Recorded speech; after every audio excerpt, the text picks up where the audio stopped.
The palace walls are shaking again, and this time it's not because of Prince Andrew.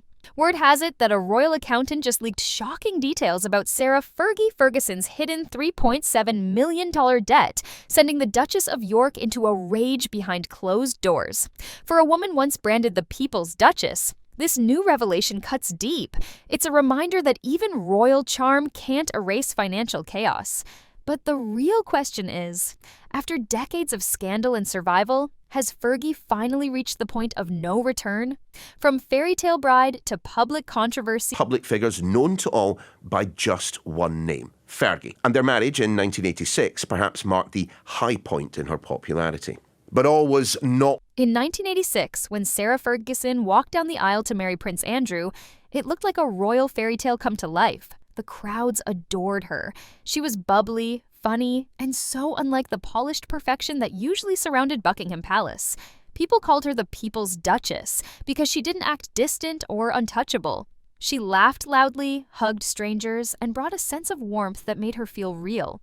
For a while, it felt like she was exactly what the royal family needed, a spark of life in a world that often seemed cold and stiff. After it emerged, she sent convicted paedophile Jeffrey Epstein an email of support, after not only that conviction, but also a very public condemnation of the billionaire. But fairy tales rarely survive the tabloids. Within a few short years, Fergie went from adored to attacked. The press turned on her, mocking her weight, criticizing her spending, and calling her behavior unroyal. Then came 1992, the moment that changed everything. The infamous photos of her financial advisor and lover sucking her toes while she vacationed with her young daughters exploded across the front pages. It was the scandal of the decade. Overnight, her royal image crumbled, and the palace shut its doors on her. She went from a duchess in pearls to a tabloid punchline, exiled from the family she'd married into. And yet, Fergie didn't disappear. She refused to be silenced or forgotten. While most would have vanished under the weight of that kind of humiliation, she fought her way back.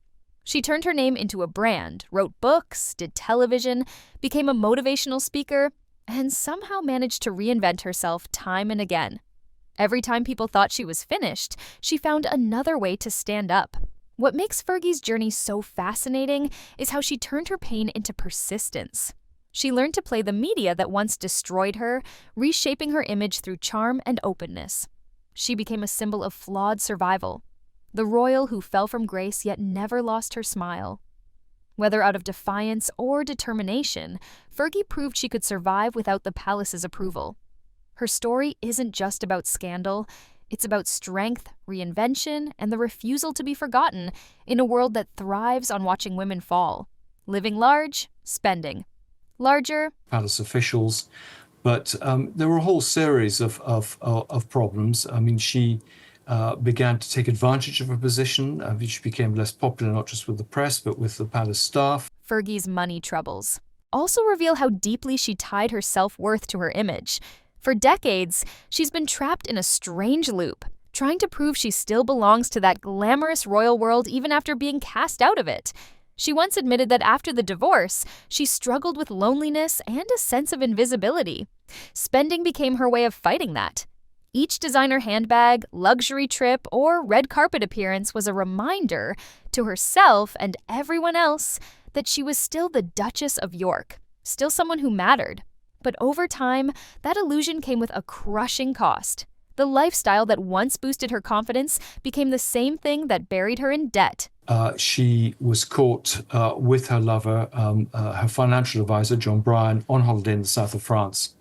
And he was sucking her toes. It was clear that, this was a sexual relationship. People who've worked with Fergie over the years say her heart is always in the right place, but her head doesn't always follow. She gets excited about new ventures, throws herself in with passion, and spends before the profits ever arrive.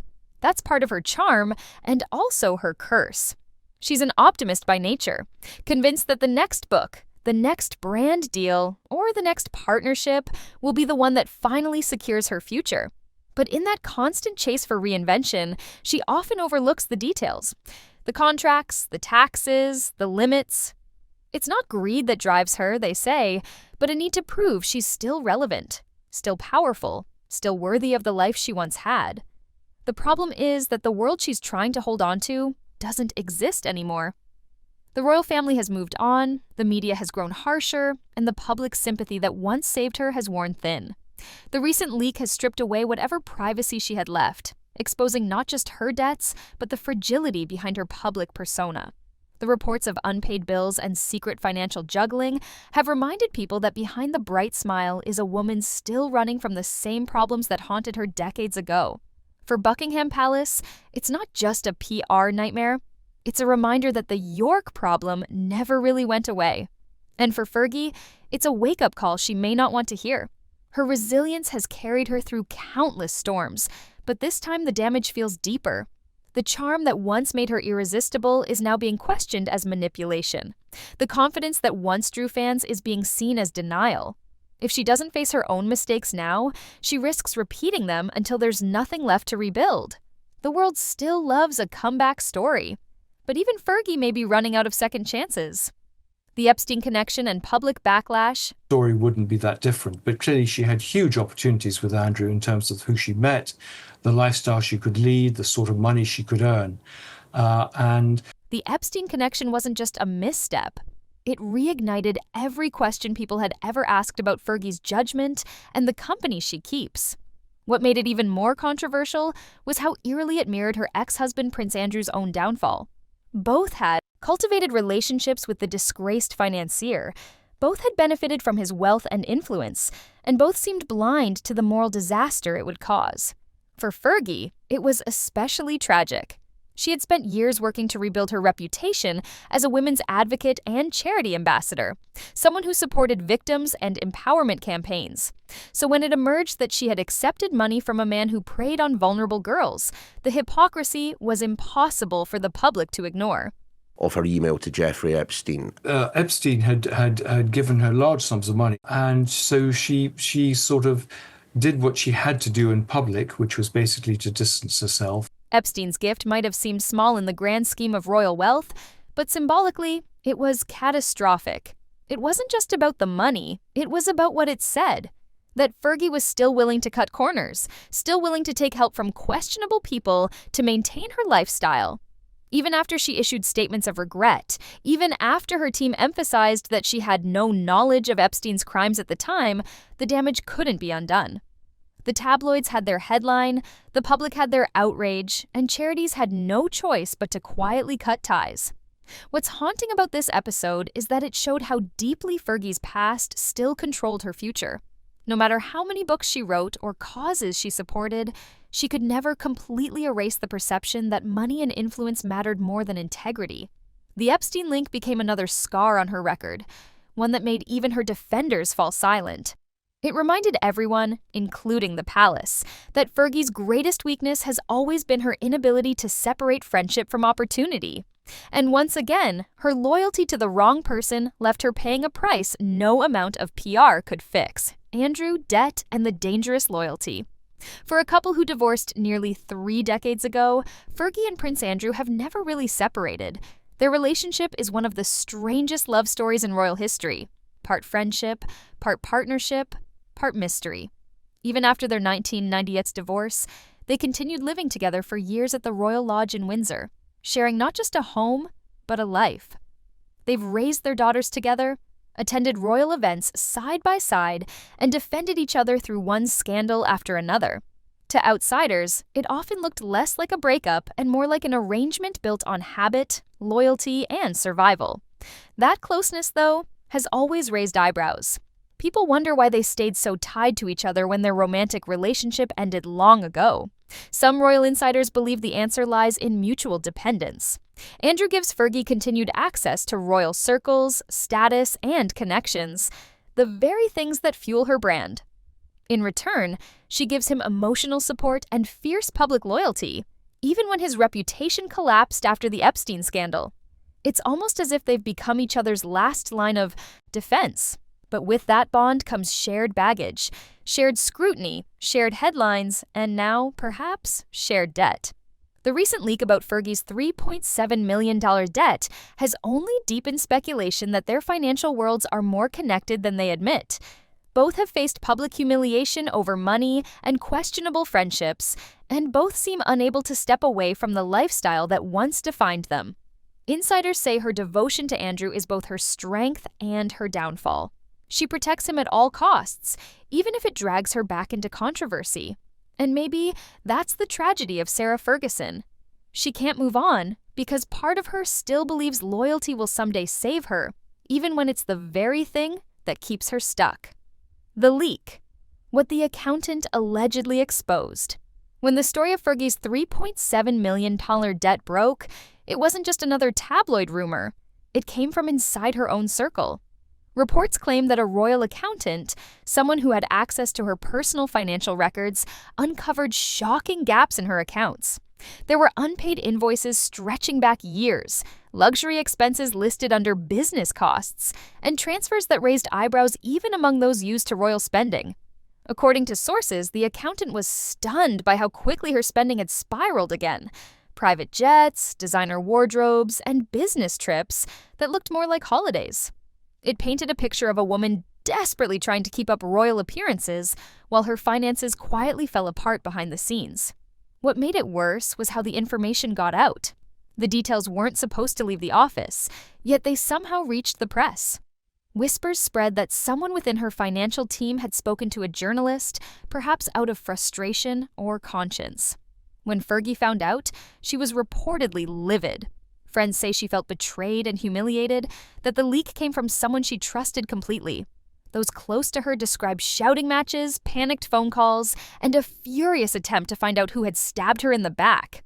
Her response was fast and fierce. She denied the scale of the debt, dismissed claims of mismanagement, and hinted that she might take legal action against whoever spread the story. At the same time, her team rushed to control the damage, briefing the media about her upcoming projects and charity work to shift the narrative. But behind closed doors, insiders say she was shaken. After years of rebuilding her image, another financial scandal had exploded. And this time, it came from someone inside her own camp. Royal damage control mode. When the news of Fergie's alleged $3.7 million debt hit the headlines, Buckingham Palace reportedly went into quiet panic mode. For the royals, this wasn't just another embarrassment. It was a reminder of how fragile their image still is. After the Prince Andrew scandal, the last thing needed was another York family crisis splashed across front pages. Behind the scenes, palace aides were said to be scrambling, trying to control what could be said, what needed to be denied, and how to make the story disappear before it did more damage. The royal family's golden rule has always been never complain, never explain. But when it comes to Fergie, silence isn't always enough. Behind closed doors, the tension between loyalty and control has become almost unbearable. Beatrice and Eugenie know their mother better than anyone. Her impulsive nature, her emotional honesty, and her deep resentment toward being constantly judged. They also understand the royal machine well enough to know that once a story like this breaks, the palace moves quickly to protect its own image, often at the expense of individual family members. That's what worries them most, that Fergie's fiery temper and sense of betrayal might lead her to lash out publicly before the situation is contained. For two women who have spent years carefully earning public respect, their mother's scandals are more than headlines. They're personal landmines that could explode under their own reputations. Sources close to the family say Beatrice has taken on the role of mediator, quietly talking to palace aides while trying to calm her mother behind the scenes. Eugenie, on the other hand, has reportedly been reminding Fergie of how far she's come. Her charity work, her resilience, her role as a grandmother. And that one misstep could undo all of it. Still, the fear inside Buckingham Palace runs deeper than embarrassment. Officials worry that if Fergie feels cornered or betrayed again, she could go rogue. A memoir, a documentary, even an offhand interview, any of these could unleash revelations the monarchy can't afford. And with her temper flaring and the press circling, no one can say for sure which side of Fergie the world will see next, the loyal Duchess or the woman ready to burn bridges for good. The survivor instinct. Fergie's next move. Fergie's life has always been a cycle of scandal, shame, and somehow survival. Every time the world writes her off, she finds a way to bounce back, not through royal connections, but through sheer persistence. After her exile from the palace, she reinvented herself as an author, penning children's books and memoirs that sold millions. Then came her TV work, documentaries, and even motivational speaking gigs. When social media took over, she leaned into it too, posting upbeat messages, charity updates, and glimpses of her personal life to rebuild her public image. It's almost like reinvention has become her second language. For someone like Fergie, reinvention isn't just a choice, it's a survival skill. Every time her reputation takes a hit, she finds a way to spin the narrative, often using the media that once tore her apart as her stage for redemption. Friends say she's been quietly meeting with producers and writers, exploring ways to tell her truth on her own terms. There's talk that this new project could pull back the curtain on life inside the royal bubble, something she's hinted at before but never fully exposed. She knows there's global fascination with her story, the scandal, the exile, the resilience, and she's not afraid to use that interest to her advantage. If there's one thing Fergie understands, it's the power of curiosity. She's seen how confession sells, how vulnerability can be turned into profit, and how a well-timed revelation can change the tone of an entire conversation. Some insiders say she's aware that this might be her last big opportunity to take control of her public image before time, or the palace, silences her completely. So maybe this next move isn't just about redemption or rebellion, it's about legacy. She's spent decades being defined by others, and now she seems determined to make sure that when people talk about Sarah Ferguson, they remember more than the scandals. They remember the survivor who never stopped fighting back. The bigger picture. What it says about the royals. Fergie's story isn't just about one woman's mistakes. It's a mirror reflecting the deeper cracks inside the royal system itself.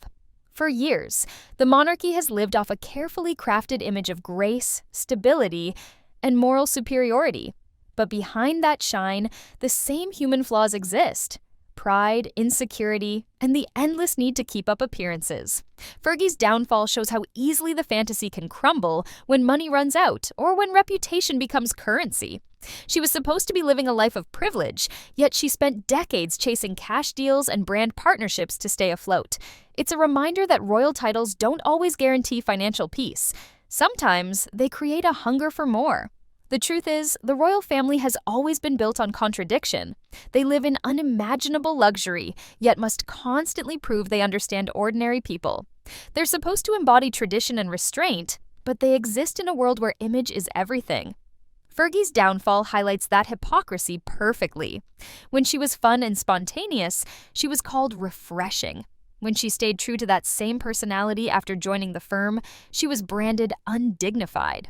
The palace expects perfection, yet provides no real roadmap for survival once the spotlight fades. Fergie's spending, scandals, and constant need to prove herself were symptoms of that impossible standard. A system that glorifies the crown, but quietly breaks the people who wear it. Even her most public failures mirror those of other royals who couldn't balance fame and reality. Prince Andrew's disastrous TV interview, Harry and Meghan's media battles, even Diana's confessions. They all point to the same thing: a royal world that demands control but can't manage its own contradictions. Behind the gold gates, it's not serenity, it's suffocating pressure. Fergie just happened to show it more openly than most. Her need for attention, her risky friendships, her endless reinventions. They all came from the same place as the monarchy's obsession with image, the fear of becoming irrelevant. That's what makes her story resonate so deeply. It's not just about one duchess losing her way, it's about a royal system that thrives on public adoration, but punishes those who chase it too hard. If even someone like Fergie, with her charisma and resilience, couldn't find peace inside that machine, what hope is there for anyone else? Her story isn't just scandal. It's a reflection of a monarchy caught between two worlds, one of duty and one of desperate survival. And in that gap, even a duchess can drown. So, what are your thoughts on this? Let us know in the comments below.